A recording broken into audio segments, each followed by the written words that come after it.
Hello every one.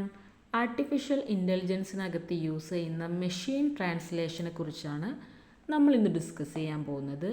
എന്താണ് machine translation, അതിനകത്ത് use ചെയ്യുന്ന അപ്രോച്ചസ്, എന്തൊക്കെയാണ് applications, challenges, future plans and everything നമ്മളിന്ന് ഡിസ്കസ് ചെയ്യും. ആദ്യം തന്നെ ഈ മെഷീൻ ട്രാൻസ്ലേഷൻ എന്ന് പറയുന്നത് എന്താണ് എന്ന് നമുക്ക് നോക്കാം. അപ്പം നമ്മളൊരു സെർച്ച് എൻജിൻ എടുത്തിട്ട് നമ്മൾ സം ടെക്സ്റ്റ് ടൈപ്പ് ചെയ്ത് വിടുകയാണ്. നമ്മളത് ടൈപ്പ് ചെയ്യുമ്പോഴേക്കും അതെന്ത് ചെയ്യാണ്, നമ്മളുടെ സിസ്റ്റം അത് ട്രാൻസ്ലേറ്റ് ചെയ്ത് ഐഡൻറ്റിഫൈ ചെയ്ത്, പലതും നമ്മൾ ടൈപ്പ് ചെയ്യുന്നതിന് മുന്നേ അവരെന്നെ ഐഡൻറ്റിഫൈ ചെയ്തിട്ടുള്ളൊരു റിസൾട്ട് നമുക്ക് കറക്റ്റായിട്ട് അക്യുറേറ്റ് ആയിട്ട് തരുന്നതാണ്. ഇതിൻ്റെ പിന്നിൽ മെഷീൻ ട്രാൻസ്ലേഷനാണ് നടക്കുന്നത്.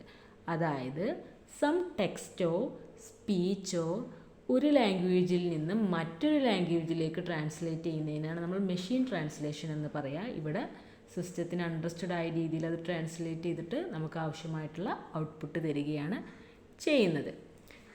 എന്താണ് മെഷീൻ ട്രാൻസ്ലേഷൻ എന്ന് നമുക്ക് നോക്കാം.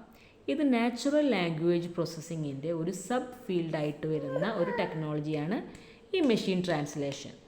ഇത് മെയിനായിട്ട് കമ്പ്യൂട്ടേഴ്സിന് ഹ്യൂമൻ ലാംഗ്വേജിനെ അണ്ടർസ്റ്റാൻഡ് ചെയ്യാനും അതിന് അക്യുറേറ്റ് ആയിട്ടുള്ള ഒരു റിസൾട്ട് ജനറേറ്റ് ചെയ്യാനും വേണ്ടിയിട്ടാണ് യൂസ് ചെയ്യുന്നത്. മെഷീൻ ട്രാൻസ്ലേഷൻ്റെ ഗോൾ എന്ന് പറയുന്നത് ഗ്രാമറും കോണ്ടെക്സ്റ്റും ടോണൊക്കെ കറക്റ്റായിട്ട് മനസ്സിലാക്കിക്കൊണ്ട് ഒരു അക്യുറേറ്റ് ആയിട്ടുള്ള ഒരു റിസൾട്ട് നമുക്ക് തരിക എന്നുള്ളതാണ്. ഇനി നമുക്ക് മെഷീൻ ട്രാൻസ്ലേഷൻ്റെ അപ്രോച്ചസ് ഏതൊക്കെയാണെന്ന് നോക്കാം. എല്ലാവർക്കും മനസ്സിലായല്ലോ അല്ലേ മെഷീൻ ട്രാൻസ്ലേഷൻ എന്ന് പറഞ്ഞു കഴിഞ്ഞാൽ എന്താണ്? ജസ്റ്റ് നമ്മുടെ സിസ്റ്റം നമ്മൾ ടൈപ്പ് ചെയ്യുന്ന ടെക്സ്റ്റിനെയോ അല്ലെങ്കിൽ സ്പീച്ചിനെയോ അത് ട്രാൻസ്ലേറ്റ് ചെയ്തിട്ട് നമുക്ക് വേണ്ട ഔട്ട്പുട്ട് തരാം. ഏതൊക്കെ അപ്രോച്ചസാണ് മെഷീൻ ട്രാൻസ്ലേഷൻ ഉള്ളത്? ആദ്യം തന്നെ റൂൾ ബേസ്ഡ് മെഷീൻ ട്രാൻസ്ലേഷനാണ് പണ്ട് ഏർലി അപ്രോച്ചായിട്ട് യൂസ് ചെയ്തിരുന്നത്. ഇതൊരു ഹാൻഡ് ക്രാഫ്റ്റഡ് ലിംഗ്വിസ്റ്റിക് റൂൾസാണ് ഇതിനകത്ത് യൂസ് ചെയ്യുന്നത്.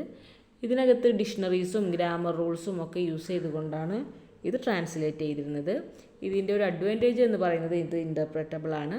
ഡിസഡ്വാൻറ്റേജ് എന്ന് പറയുമ്പോൾ ഇത് സ്കെയിൽ ചെയ്യാന്ന് പറഞ്ഞ വലിയ റിസ്ക് ആയിരുന്നു. മാത്രമല്ല ഇതിനൊരു ലിംഗ്വിസ്റ്റിക് എക്സ്പെർട്ടൈസിൻ്റെ ആവശ്യവും കൂടെ വരുന്നുണ്ട്. പിന്നെ വരുന്നത് സ്റ്റാറ്റിസ്റ്റിക്കൽ മെഷീൻ ട്രാൻസ്ലേഷനാണ്. ഇത് 2016 വരെ പോപ്പുലർ ആയിരുന്ന ഒരു ട്രാൻസ്ലേഷനാണ്. ഇതിനകത്ത് യൂസ് ചെയ്യുന്നത് സ്റ്റാറ്റിസ്റ്റിക്കൽ മോഡൽസ്, ഒരു സെൻറ്റൻസസിനെ നമുക്ക് എന്ത് ചെയ്യാണ് മറ്റൊരു വേർഡ് ബൈ വേർഡായിട്ട് ട്രാൻസ്ലേറ്റ് ചെയ്ത് കൊണ്ടുവരുന്ന ഒരു രീതിയാണ്. അതായത് ഇപ്പോൾ ഒരു സെൻറ്റൻസാണ് നമ്മൾ ടൈപ്പ് ചെയ്യുന്നതെങ്കിൽ അതൊരു വേർഡ് ബൈ വേർഡായിട്ടായിരിക്കും എന്ത് ചെയ്യുക എക്സിക്യൂട്ട് ചെയ്യുക. ഗൂഗിൾ ട്രാൻസ്ലേറ്റ് ആയിട്ട് ആദ്യം യൂസ് ചെയ്തിരുന്നത് SMT ആണ്. സ്റ്റാറ്റിസ്റ്റിക്കൽ മെഷീൻ ട്രാൻസ്ലേഷനാണ് ഗൂഗിൾ ട്രാൻസ്ലേറ്റിൽ യൂസ് ചെയ്തിരുന്നത്. ഇതിൻ്റെ അഡ്വാൻറ്റേജ് എന്ന് പറഞ്ഞു കഴിഞ്ഞാൽ ഡാറ്റയിൽ നിന്ന് ലേൺ ചെയ്തുകൊണ്ട് ഇതിനെ കൂടുതൽ ബെറ്ററായിട്ട് പെർഫോം ചെയ്യാൻ കഴിയും. പക്ഷേ ഡിസഡ്വാൻറ്റേജ് ഉണ്ട്. അതായത് വേർഡ് ബൈ വേർഡ് ആയിട്ടാണ് ഇത് ട്രാൻസ്ലേറ്റ് ചെയ്യുന്നത് എന്നുള്ളതുകൊണ്ട് തന്നെ ഫ്ലുവൻസി എന്താണ് കുറയുന്നുണ്ട്. മാത്രമല്ല അതിൻ്റെ ഒരു അക്യുറസിയും അതിനനുസരിച്ച് കുറയും. പിന്നെ വരുന്നത് ന്യൂറൽ മെഷീൻ ട്രാൻസ്ലേഷനാണ്. അതാണ് കുറച്ച് സ്റ്റാൻഡേർഡ് ആയിട്ടുള്ള മോഡേൺ ആയിട്ടുള്ള ടൈപ്പിലുള്ള ഒരു മെഷീൻ ട്രാൻസ്ലേഷൻ. ഇതിനകത്ത് ന്യൂറൽ നെറ്റ്വർക്ക്സൊക്കെ യൂസ് ചെയ്തുകൊണ്ട് ഫുൾ സെൻറ്റൻസിനെ എങ്ങനെ ട്രാൻസ്ലേറ്റ് ചെയ്യാമെന്നുള്ളതാണ് നോക്കുന്നത്. ഇത് sequence to sequence architecture use ചെയ്തിട്ടാണ് ഇത് പെർഫോം ചെയ്യുന്നത്. കൂടുതൽ നാച്ചുറൽ ആയിട്ടുള്ള ഫ്ലുവൻ്റ് ആയിട്ടുള്ള ട്രാൻസ്ലേഷൻ ഇതിലൂടെ പോസിബിളാണ്.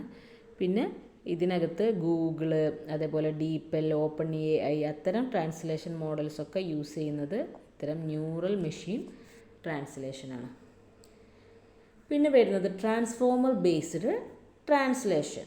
ഇതാണ് സ്റ്റേറ്റ് ഓഫ് ദി ആർട്ട് എന്നാണ് ഇതിനെ പറയപ്പെടുന്നത്. ഇതാണ് ഇപ്പോൾ ഏറ്റവും ലേറ്റസ്റ്റ് ആയിട്ട് കൊണ്ടുവന്നിട്ടുള്ള ഒരു അപ്രോച്ച്. 2017 ഇത് ഇൻട്രൊഡ്യൂസ് ചെയ്തത്. Attention is all you need എന്നുള്ളതാണ് ഇതിൻ്റെ ഒരു സിമ്പിൾ. അതായത് ട്രാൻസ്ഫോമർ ആർക്കിടെക്ചർ യൂസ് ചെയ്തുകൊണ്ട് ഒരു സെൽഫ് അറ്റൻഷൻ മെക്കാനിസമാണ് ഇതിനകത്ത് പെർഫോം ചെയ്യുന്നത്. ലോങ് കോണ്ടെക്സ്റ്റുകളെ ഏറ്റവും ബെറ്ററായിട്ടും ഫാസ്റ്ററായിട്ടൊക്കെ നമുക്കൊരു സുപ്പീരിയർ അക്യൂറസിയോടെ ഹാൻഡിൽ ചെയ്യാൻ ഇതിലൂടെ കഴിയും. ഇനി മോഡേൺ മെഷീൻ ട്രാൻസ്ലേഷൻ്റെ കുറച്ച് കോൺസെപ്റ്റുകൾ നമുക്ക് നോക്കാം. ഇതിനകത്ത് യൂസ് ചെയ്യുന്ന ഒരു ആർക്കിടെക്ചറാണ് എൻകോഡർ ഡീകോഡർ ആർക്കിടെക്ചർ. എൻകോഡർ എന്ന് പറയുന്നത് സോഴ്സ് കോണ്ടെക്സ്റ്റിനെ എന്ത് ചെയ്യും, അണ്ടർസ്റ്റാൻഡ് ചെയ്യും, ഡീകോഡർ ട്രാൻസ്ലേഷൻ ജനറേറ്റ് ചെയ്യും. പിന്നെയുള്ളത് അറ്റൻഷൻ മെക്കാനിസമാണ്. ഇത് കൂടുതൽ കോണ്ടെക്സ്റ്റിന് അതിന് ഏറ്റവും റെലവൻ്റ് ആയിട്ടുള്ള വേർഡ്സിൽ ഫോക്കസ് ചെയ്യാൻ ഹെൽപ്പ് ചെയ്യുന്നത് ഈ അറ്റൻഷൻ മെക്കാനിസമാണ്. പിന്നെ വരുന്നത് ലാർജ് ലാംഗ്വേജ് മോഡൽസ് ആണ്. ട്രാൻസ്ലേഷന് വേണ്ടി യൂസ് ചെയ്യുന്നത് GPT-5, GPT-4, PaLM, LLM ഒക്കെയാണ് യൂസ് ചെയ്യുന്നത്. ഇതൊരു 0 ഷോട്ട് ഓർ ഫ്യൂ ഷോട്ട് ട്രാൻസ്ലേഷനാണ് ഇതിനകത്ത് നടക്കുന്നത്.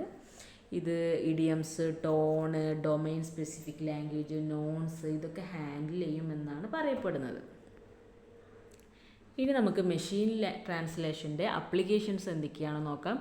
ഒന്നാമത്തെ പോയിന്റ് ഗ്ലോബൽ കമ്മ്യൂണിക്കേഷൻ പ്ലാറ്റ്ഫോംസ് ആണ്. സോഷ്യൽ മീഡിയ, മെസ്സേജിങ് ഇതിലൊക്കെ ബെസ്റ്റായിട്ട് പെർഫോം ചെയ്യാൻ ഇതിന് കഴിയും. അതിൻ്റെയൊക്കെ ഏറ്റവും ബെസ്റ്റ് വേർഷൻസ് അവൈലബിൾ ആക്കാൻ കഴിയും.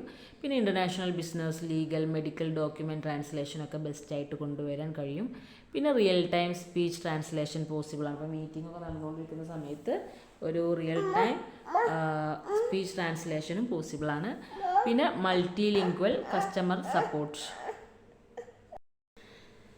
പിന്നെ വരുന്നത് localization of apps, website and games ഒക്കെയാണ്. ആപ്സും വെബ്സൈറ്റും ഗെയിംസൊക്കെ ഏറ്റവും ബെസ്റ്റായിട്ട് യൂസ് ചെയ്യാനും ഇതിലൂടെ കഴിയും. പിന്നെ ചാലഞ്ചസിലേക്ക് പോകാം. ഇഡിയംസ്, കൾച്ചർ സ്പെസിഫിക് എക്സ്പ്രഷൻസ് അതൊക്കെ ഹാൻഡിൽ ചെയ്യുന്നിടത്ത് ചെറിയ ബുദ്ധിമുട്ടുകളുണ്ട്. പിന്നെ സോഴ്സ് ലാംഗ്വേജസിൻ്റെ ആംബിഗ്വിറ്റി ഇഷ്യൂസ് ഉണ്ട്.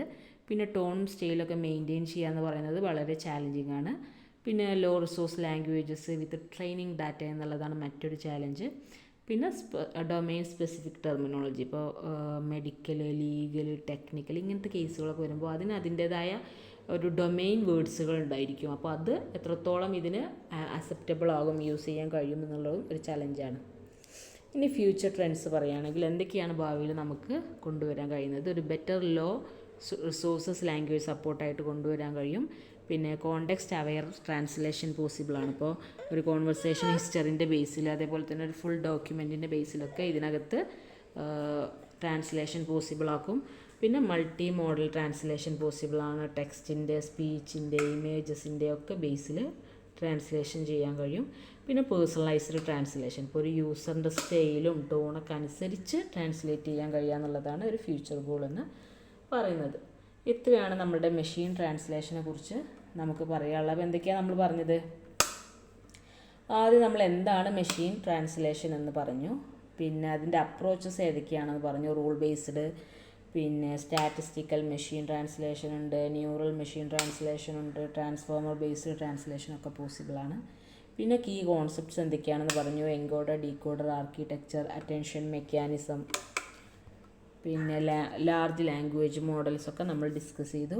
പിന്നെ അപ്ലിക്കേഷൻസ് എന്തൊക്കെയാണ് എന്നുള്ളത്, പിന്നെ ചലഞ്ചസ് എന്തൊക്കെയാണ്, പിന്നെ ഫ്യൂച്ചർ ട്രെൻഡ്സ് എന്തൊക്കെയാണ്, അപ്പോൾ എല്ലാം നമ്മൾ ഡിസ്കസ് ചെയ്തു. കോൺസെപ്റ്റുകൾ എല്ലാവർക്കും ക്ലിയർ ആയിട്ടുണ്ടാവുമെന്ന് വിചാരിക്കുന്നു.